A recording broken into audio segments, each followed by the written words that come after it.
Bipasha class 10-এ যখন পড়ে তখন বিপাশা কোরআন, বেদ, বাইবেল এগুলো তার পড়া শেষ।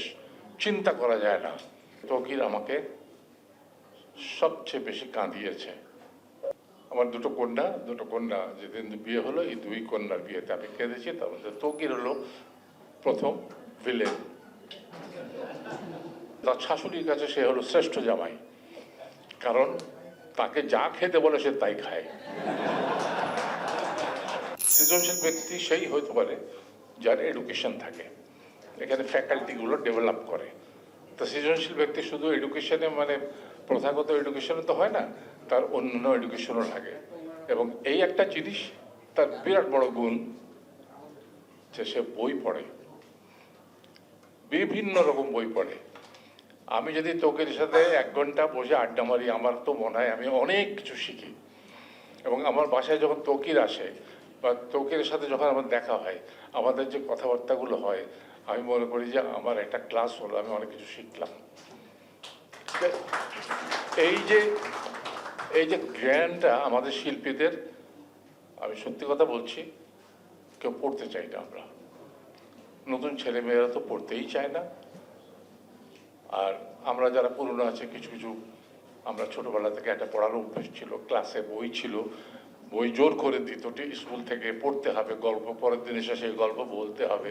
তো সেগুলো তো হারিয়ে গেছে। কিন্তু তৌকির যেখানে যাবে, যখন কোনো মার্কেটে গেলে আমি তাকে খালি হাতে ফিরতে দেখিনি, বই একটা কিনবেই সে।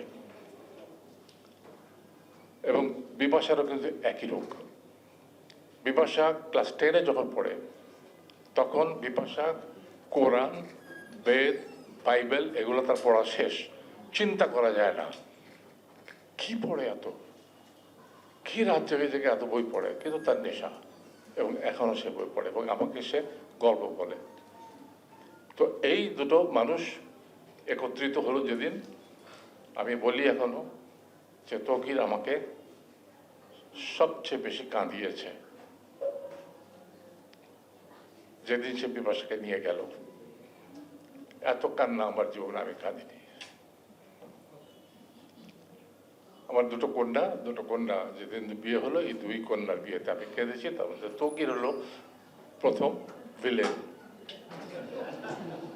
জামাই হিসাবে কিরকম, আমি বলবো যে তার শাশুড়ির কাছে সে হলো শ্রেষ্ঠ জামাই, কারণ তাকে যা খেতে বলে সে তাই খায়।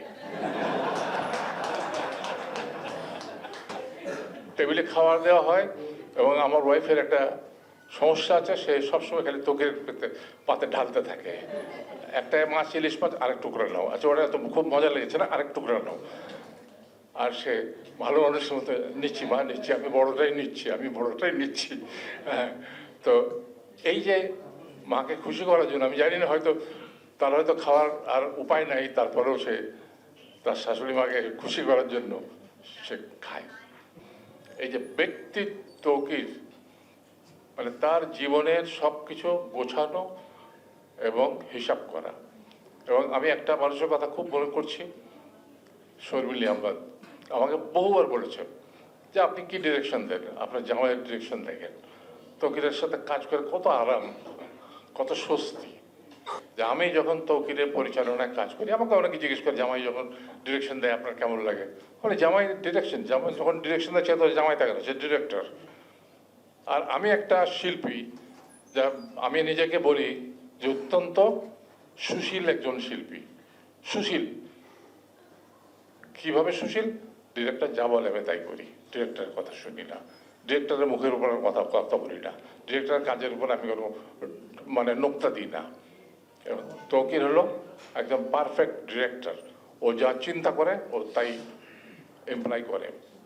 তারপরে তার ভাবনা চিন্তা ফিক্সড, সে কি করবে সে জানে, না জেনে কোন কাজ করে না।